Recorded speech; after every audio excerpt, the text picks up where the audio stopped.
جوہر سر، آپ کو کیا ماحول بنتا دکھائی دے رہا ہے مذاکرات کے حوالے سے، راؤنڈ 2 کے حوالے سے، کہ کیا دونوں ممالک اتنی جلدی راؤنڈ 2 کے لیے تیار ہو جائیں گے؟ جی، ایک تو خیر ایک کوموڈور صاحب نے بالکل صحیح کہا کہ پاکستان نے جو رول پلے کیا اس کی تو پوری دنیا ستائش بھی کر رہی ہے، اس کو ریکگنائز بھی کر رہی ہے،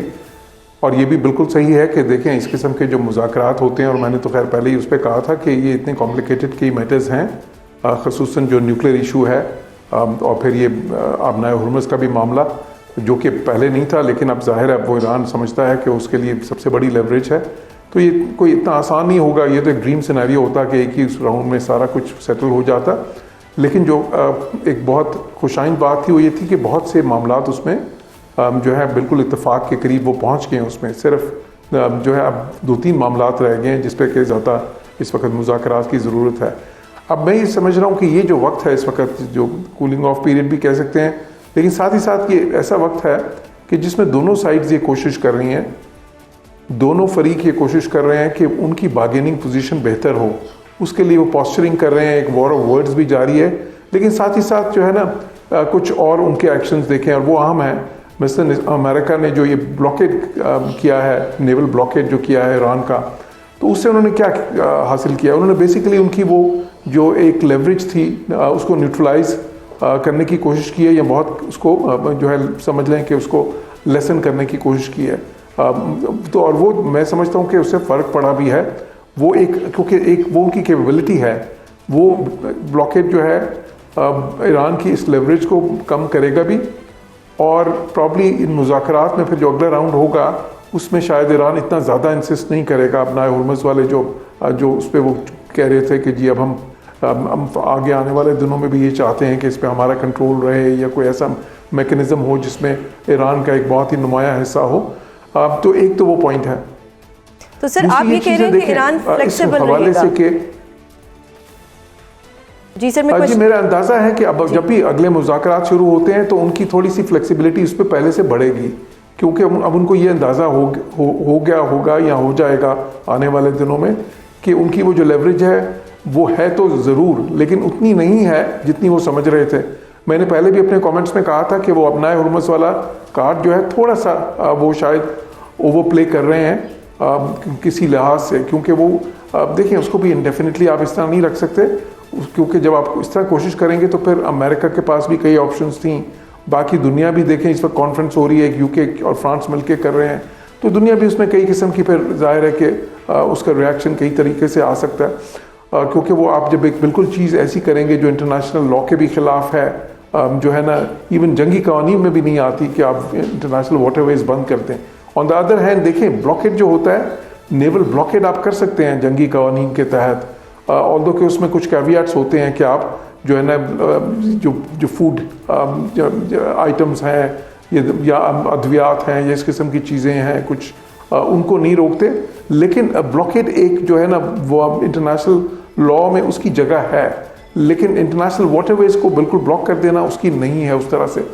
تو لیکن دیکھیں اچھی بات یہ ہے کہ اس کے بعد انشاءاللہ جو اگلا راؤنڈ جب بھی ہوتا ہے، اور میں سمجھتا ہوں کہ اس کی امید بہت ہے، تو اس میں دونوں سائڈز کی پوزیشن زیادہ ریئلسٹک ہوں گی۔ اب صرف ایک جو نقطہ ہے جو آخری میں اس میں کہنا چاہتا ہوں وہ یہ ہے کہ دیکھیں اس میں بس ایک رسک ہے کہ ایک مس کیلکولیشن کا رسک ہے اس سٹیج میں، کہ کہیں دونوں سائڈز جو ہیں اپنی بارگیننگ پوزیشن جو ہے اس کو انہانس کرتے کرتے کہیں کوئی مس کیلکولیشن نہ کر دیں جس سے کہ دوبارہ بات اسکلیشن کی طرف نکل جائے، تو اس سے بس طرف لیک آف ٹرسٹ کیسے ختم ہوگا؟ دیکھیں لیک آف ٹرسٹ تو بالکل ایک ٹرسٹ ڈیفیسٹ تو ہیوج ہے، اس میں کوئی شک ہی نہیں ہے، وہ اس طرح لیکن پاکستان نے جو پاکستان پہ ٹرسٹ سارے فریقوں کا تھا، اور اسی طرح کچھ اور ملک بھی ہیں جس طرح ترکیہ ہے، جس طرح ایجپٹ ہے، پھر چائنا ایک بہت اہم ظاہر ملک ہے جو کہ پاکستان کی تائید بھی کر رہا تھا، سپورٹ کر رہا تھا اس سارے پروسیس کو،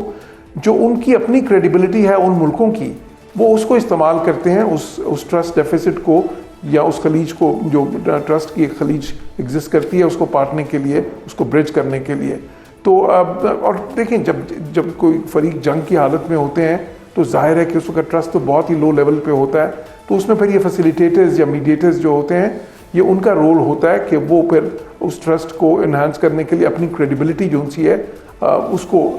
استعمال کرتے ہیں. صحیح. اچھا خالد سر، جوہر سلیم صاحب نے تو اپنا ٹیک دیا، آپ کیسے دیکھتے ہیں آبنائے ہرمز والے ایشو کو؟ کیونکہ ایک طرف سے ٹرمپ صاحب بلاک کر رہے ہیں، آن دا ادر ہینڈ یہ مین ایشو بنا ہوا ہے، آپ کیا کہیں گے اس پہ؟ دیکھیے حسین، جو ایک جیسے میں نے پچھلے سوال کے جواب میں عرض کیا کہ یہ ایک نیو فاؤنڈ ایڈوانٹیج لگا ہے ایران کو. 47 سالوں سے ایران نے صرف تھریٹ کیا تھا، امریکہ نے سنا تھا، دنیا جان رہی تھی یا واچ کر رہی تھی کلوزلی کہ پاسبل ہے بھی کہ نہیں ہے، لیکن ایران نے آلموسٹ کر دکھایا کہ جو لیوریج ہے وہ ایران کے پاس چلا گیا. وہ لمبی تفصیل ہے کیسے کیا. جو ایک سٹرینج بات ہے اس پورے فنامنا کے اندر یہ ہے کہ اس نے امریکہ کو ری ایکٹیو موڈ میں کر دیا. اب میں اس کو ایکسپلین کرتا ہوں ری ایکٹیو موڈ کیا ہے. سپر پاور جب آتی ہے وہ اپنے ملٹری آبجیکٹو لے کر آتی ہے، اس نے انفولڈ اپنی مرضی کی جنگ کرنی ہوتی ہے یا کرنی چاہیے اس کو. ایران جیسے ملک نے اب ان کو اپنے ڈیسیژن میکنگ لوپ کے اندر شامل کر لیا، جس کا مطلب یہ ہے کہ جب بھی امریکن صدر فیصلہ کرتے ہیں، ابھی کچھ دنوں سے دیکھیے وہ ری ایکٹیو موڈ میں کر رہے ہیں. ایران نے یہ کیا اب ہم یہ کر کے دکھائیں گے، ایران نے یہ کیا ہم یہ کر کے دکھائیں گے. یہ ایک دوسری سائڈ کی کامیابی ہوتی ہے کہ آپ کی تمام جو موو ہوتی ہے، انیشیٹو ہوتا ہے، وہ ڈیپینڈنٹ ہو جائے آپ کے دشمن کی چال کے اوپر، اس کی موو کے اوپر، اس کے ایکشن کے اوپر یا اس کی اسٹریٹجی کے اوپر. تو یہ اٹ سیلف جنگ جیتنے کے لیے سمجھے آدھا آپ کی ایڈوانٹیج ختم ہو گئی ہے. جب آپ دشمن آپ کو ڈیسیژن میکنگ لوپ میں ڈال دے، یعنی وہ خود حصہ بن جائے کہ جو وہ کرے گا وہ ریئیکٹ کرے گا، تو آپ کا اپنا امریکہ کا اس صورت میں انیشیٹو کمپرومائز ہو جاتا ہے. وہ سمجھتا ہے کہ اسی وجہ سے آپ نے دیکھا پریزیڈنٹ ٹرمپ نے کیا کہا، اسٹیٹ آف ہارمز بند ہوئی، وہ تو کھلوانے آئے تھے، وہ رجیم چینج کرنے آئے تھے، وہ ایران کے ہاتھ میں چلے گی نمبر 1. پھر انہوں نے پورے 38 دن تک وہ کہتے رہے کہ میں کھلواؤں گا، پھر نہیں کھلوا سکے، تو پھر ان کو کاؤنٹر بلاکیڈ لگانا پڑ گیا. یہ ایک ریئیکشن اس سے، جیسے میں نے کہا وہ لوپ میں ہے. اگر وہ اتنا بڑا جو پہلے انہوں نے کہا تھا کہ میں اس کو بلاکیڈ کروں گا، پلیز یہ بھی ہمیں یاد رکھنا چاہیے کہ according to United Nations resolutions and law, یہ ایک ایکٹ آف وار ہوتا ہے. جب آپ کسی ملک یا کسی ملکوں کے خلاف اگر بلاکیڈ لگائیں گے تو ایکٹ آف وار ہے. میں آپ کے ویورز کو آسانی کے لیے یاد کرا دیتا ہوں، مئی 2025 کا جو واقعہ ہوا تھا ہندوستان کا، اپریل کے اینڈ میں 2025 میں ہندوستان نے اعلان کیا تھا کہ ہمارا ایئر کرافٹ کیریئر ہم لے آ رہے ہیں اور پاکستان کا بلاکیڈ کریں گے. اور آپ کو یاد ہوگا پاکستان نے ڈکلیئر کیا تھا کہ یہ بلاکیڈ ایکٹ آف وار ہوگا. میں ایئر فورس کے پرسپیکٹو سے آپ کو کنفرم کر سکتا ہوں کہ ہمارا ایک ڈیڈیکیٹڈ فلیٹ فائٹر جہازوں کا تیار تھا. اپارٹ فرام یہ پاکستان کی نیوی نے کیا کرنا تھا، وہ بہت ان کی بھی بڑی کیپیبلٹی تھی، لیکن پاکستان ایئر فورس کا ایک فلیٹ ڈیڈیکیٹڈ تیار تھا ٹو نیوٹرلائز ایئر کرافٹ کیریئر جو بھی وکرانت یا جو بھی بلاکیڈ کی اٹیمپٹ کرے گا. تو میں اتنی سینسٹیوٹی ملکوں کی ہوتی ہے اور ہماری بھی تھی. تو آئی تھنک پریزیڈنٹ ٹرمپ نے اسی لیے تھوڑا سا سٹینس چینج کر کے اب یہ کہا ہے کہ نہیں، ایران سے آنے جانے والوں کو میں کروں گا، بیکاز بلاکیڈ کا ایک لفظ ایک تو جیسا لا کے خلاف ہے، اور دوسری ایک اور بات ہے. دیکھیے اسٹیٹ آف ہارمز صرف 35 کلومیٹر چوڑی پٹی ہے، جس میں سے جو نیویگیشنل چینل ہارڈلی 10 کلومیٹر چوڑے ہیں. اگر اس کو وہ نہیں انڈو کرا سکی پوری یونائٹڈ اسٹیٹس نیوی، تو یہاں جس جگہ کی وہ بات کر رہے ہیں گلف آف عمان کی یا پرشین گلف کی اوپننگ کی، وہاں ایریا ہزاروں اسکوائر کلومیٹر دور دور تک پھیلا ہوا ہے.